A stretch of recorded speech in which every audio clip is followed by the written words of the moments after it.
नमस्कार, नमो नारायण। गीता दैनिक दैनिक के अंदर आज हम प्रवेश कर चुके हैं 195 दिन यानी 195th डे, अध्याय 10वां विभूति योग, और श्लोक है आज का 5वां और 6वां श्लोक। वैसे तो कल हमने चौथे के साथ 5वां श्लोक पढ़ लिया था, आज भी वैसा करेंगे क्योंकि दोनों श्लोकों का आपस में तालमेल है, पर 5वें और 6वें को क्रम अनुसार इस दैनिक दैनिक के अनुसार पढ़ रहे हैं। तो आइए पाठ करते हैं। अहंसा समता तुष्टि तपोदानं यशो यश भवन्ति भावा भूतानां मत एव पृथग्विदाः महर्षय सप्त पूर्वे चत्वारो मनवस्तथा मद्भावा मानसा जाता येषां लोक इमः प्रजाः।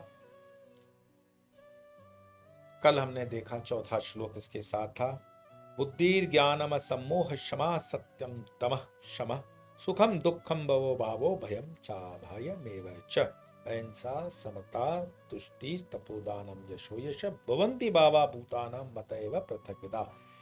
भगवान श्री कृष्ण कहते हैं कि बुद्धि ज्ञान मोह हीनता क्षमा सत्य दम, दम यानी इंद्रिय संयम, शम, शम मतलब अंतःकरण का संयम, सुख दुख उत्पत्ति प्रलय और भय अभय तथा अहिंसा, समता संतोष तप दान कीर्ति और अपकीर्ति, ऐसे ये प्राणियों के नाना प्रकार के भाव मुझसे ही होते हैं। और हे अर्जुन, सप्त ऋषि सप्त महर्षि, उनसे पहले के 4 सनक सनंदन सनातन सनत कुमार तथा 14 मनु, ये मुझ में अतिशय प्रेम रखने वाले सबके सब मेरे संकल्प से उत्पन्न हुए हैं, जिनकी संसार में यह समस्त प्रजा है। तो 5वां और 6वां श्लोक, जिसके विषय में मैंने कहा चौथा भले उससे जुड़ा हुआ, फिर भी अहिंसा समता तुष्टि तपोदानम यशो यश भवन्ति भावा भूतानां मत एव पृथग्विदा महर्षय सप्त पूर्वे। भगवान यहाँ कहते हैं कि देखो, मेरी मनुष्य सृष्टि में मुझे ही स्थिति और मुझ में ही लीन हो जाएगी। भिन्न भिन्न प्रतीति होने पर भी ये मुझ में अभिन्न है, क्योंकि पूर्ण वस्तु तो एक ही हो सकती है, दो भी पूर्ण नहीं हो सकती। हमारे सनातन धर्म की जो विशेषता है, हम अद्वैत कहते हैं। हम ये नहीं कहते कि एक ईश्वर एक है, नहीं, अद्वैत। अद्वैत का मतलब है अ मतलब नहीं, द्वैत मतलब दो। इस पूरे ब्रह्मांड में दो है ही नहीं। तो सीधी सी बात है, दो नहीं है तो बोल सकते थे कि भाई वो एक है। नहीं, वो एक है बोलने का मतलब आप थोड़ा सा उसको लॉजिकल समझना। जब मैं कहता हूं कि ये एक ही है, इसका मतलब एक के बाद संभावना दूसरे की बनती है कहीं। लेकिन अद्वैत, इसका दूसरा है ही नहीं, है ही एक। जो लैंग्वेज के अंदर थोड़ी बहुत मास्टरी संभलते होंगे, जिन्होंने सनातन की थोड़ी बहुत पढ़ने की यात्रा की होगी, जिनको शब्दों की गहराई समझ में आती होगी, मैं कहता हूं ना, शब्द जिसका खिलता है और खुलता है उसको समझ जाएगा कि ईश्वर एक है या ईश्वर अद्वैत है, इसमें क्या अंतर। बात वही है, भाव भी वही है, लेकिन टेक्निकली इस चीज की संभावना शून्य कर दी जाती है अद्वैत जब आप बोलते हैं। तो वो कहते हैं कि पूर्ण वस्तु तो एक ही हो सकती है, दो भी पूर्ण नहीं हो सकती, क्योंकि दो में देश काल परिच्छेद न होने पर भी वस्तु परिच्छेद हो ही जाएगा, अतः दोनों ही परिच्छेद सिद्ध होंगे। फिर बात आती है सप्तऋषियों की। जगत में जितनी भी मनुष्यों की हम संस्कृति देखते हैं, वो सप्तऋषियों के गोत्र से ही पहचानी जाती है। ये अलग बात है कि हमें पता ना हो। जब मैं पूछता हूं कि आपका इष्ट देवता, कुल देवता, ग्राम देवता, स्थान देवता, वास्तु देवता, आपको पता होना चाहिए। ये बेसिक, जैसे पासपोर्ट का फॉर्म फिलअप करते हैं, आधार कार्ड के लिए फॉर्म फिलअप करते हैं, तो father's name, mother's name, male female ये पता होता है, हमें ब्लड ग्रुप पता होता है। तो हमें इष्ट देवता, कुल देवता, ग्राम देवता, स्थान देवता ये पता नहीं है, पता होना चाहिए।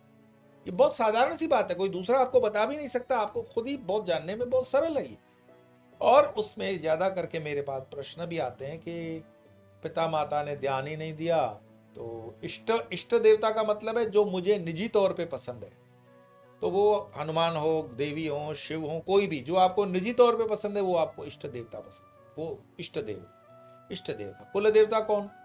तो जो परिवार के देव हैं, परिवार में जो देवी हैं, परिवार में जिसकी पूजा होती है। तो बोले पता ही नहीं है, माँ बाप ने लव मैरिज कर दी थी, वर्ण संकर प्रजाएं, पता ही नहीं है। तो उस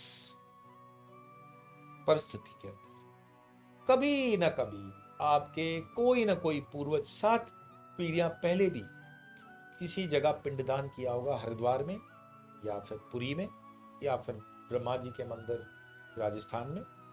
वहां पर जो पोथियां बनाई जाती है उसमें उसका उल्लेख होता है। लेकिन उसके लिए टेक्निकली आपको एक चीज का पता होना चाहिए, आपका गोत्र।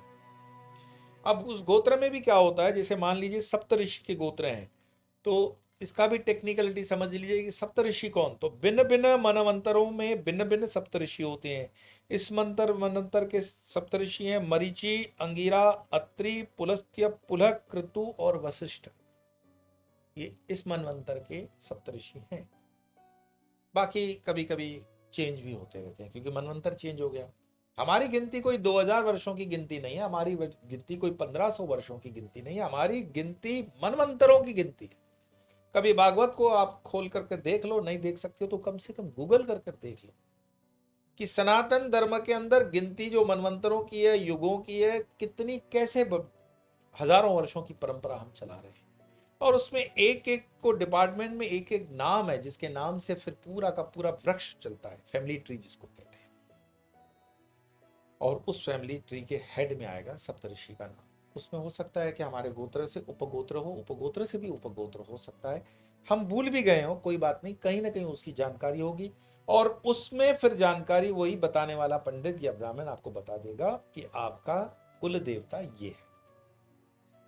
तो कुल देवता जब आपको पता पड़ जाता है, कई बार जीवन की कुछ समस्याएं हम देखते हैं, ये अंधविश्वास का विषय नहीं है, उसको समझने का विषय है कि बहुत प्रयास करने के बाद भी जीवन में कामयाबियां नहीं मिलती हैं। तो क्यों नहीं मिलती हैं?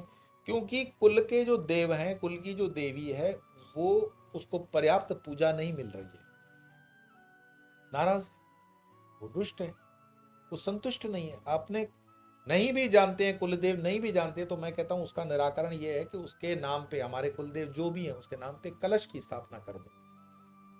कलश मतलब तांबे का जो पात्र कलश हुआ, उसमें जल डाल दिया और फिर वो जो पूजी विधान है वो पूजा विधान कर दिया और श्रीफल की स्थापना कर दी। तो वो कुल देवता आपके प्रतीकात्मक, पता नहीं है कौन, फिर भी प्रतीकात्मक पूजा तो कर लो अभी से।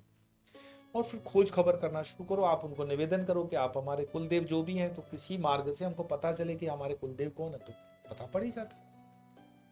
और जब वो पता पड़ जाता है तो आपको अपना ऋषि गोत्र पता पड़ जाता है। तो ये जो सारे सृष्टि की रचना, सारी सृष्टि के अंदर जो पूरी, जिसको कहते हैं ना कि डीएनए के आधार पर चल रही है, बहुत ही साइंटिफिक अप्रोच के साथ है। 7 ही ऋषि क्यों है? 9 भी हो सकते थे, 11 हो सकते थे, 5 हो सकते थे। तो फिर इंद्रधनुष के 7 रंग क्यों है? फिर समुद्र 7 क्यों है? फिर स्वर 7 क्यों है?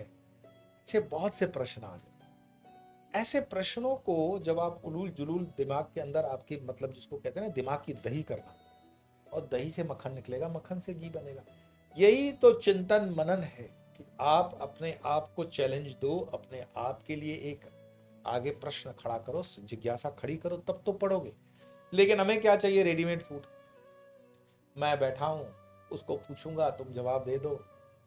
भाई हमारे पास ऐसे ऐसे प्रश्न आ जाते हैं जब हम बताते हैं कि पूजा कर लेना, ये नवरात्रि, गुप्त नवरात्रि है तो चंडी पाठ कर लो।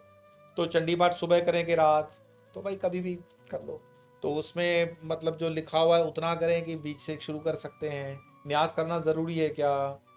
जब लिखा हुआ है कि पहले पृष्ठ से लेकर अंतिम पृष्ठ तक कर लो, तो उसमें कहाँ प्रश्न आता है? और उन प्रश्नों के उत्तर ना दो तो लोग नाराज भी हो जाते हैं कि आप प्रश्नों के उत्तर नहीं देते।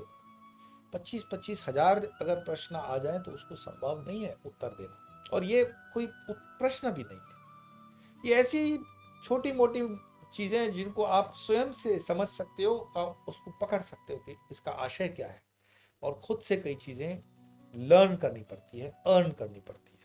अध्यात्म ऐसा नहीं है कि रेडीमेड फूड है, उसका चमचा भर करके आपके मुंह पे उतार दिया और आपको उतर जाएगा। गुरु मंत्र भी जब मिलता है तो उसको एक्टिव करने के लिए आपको निश्चित संख्या करनी पड़ती है। उसका आसन, यम नियम आसन प्राणायाम अगर बता दिया जाता है उसकी स्वच्छता रखना, माला को कैसे फेरना, जब बता दिया जाता है तब आपको वो सब समझना होता है और आगे बढ़ना होता है। तो ये 10वां अध्याय जो हम पढ़ रहे हैं विभूति योग, ये तो अद्भुत अध्याय है ही। जैसे जैसे हम यात्रा करेंगे और भगवान की विभूतियों के विषय में जानेंगे, बड़ा आनंद आपको भी आएगा। और अब तो गीता मतलब जो है 10वां 11वां 12वां अध्याय अद्भुत, मतलब आनंद की आपको उसमें विश्व दर्शन आगे वाले अध्यायों में आने वाला है। तो मैं कहूँगा थोड़ा सा और भी इसमें ईमानदारी पूर्वक ध्यान दे करके गीता का सिंसियर एक स्टूडेंट जो होता है उस तरह से आप वर्तन करें, कुछ पॉइंट्स को लिखें, और आप गीता देख रहे हो आगे तक भी पहुंचाएं तो सनातन की ये सेवा भी होगी। और अब के जो 2 श्लोक हैं उसको 5वां और 6वां श्लोक उसका पाठ साथ में करेंगे और वाणी को विराम देंगे। आइए पाठ करते हैं। अहिंसा समता तुष्टिस्तपोदानं यशो यशः भवन्ति भावभूतानां मत एव पृथक्विदाः महर्षयः सप्त पूर्वे चत्वारो मनवस्तथा मद्भावा मानसा जाता येषां लोक इमः प्रजाः। तो आज इतना ही, कल फिर मिलेंगे, तब तक के लिए नमो।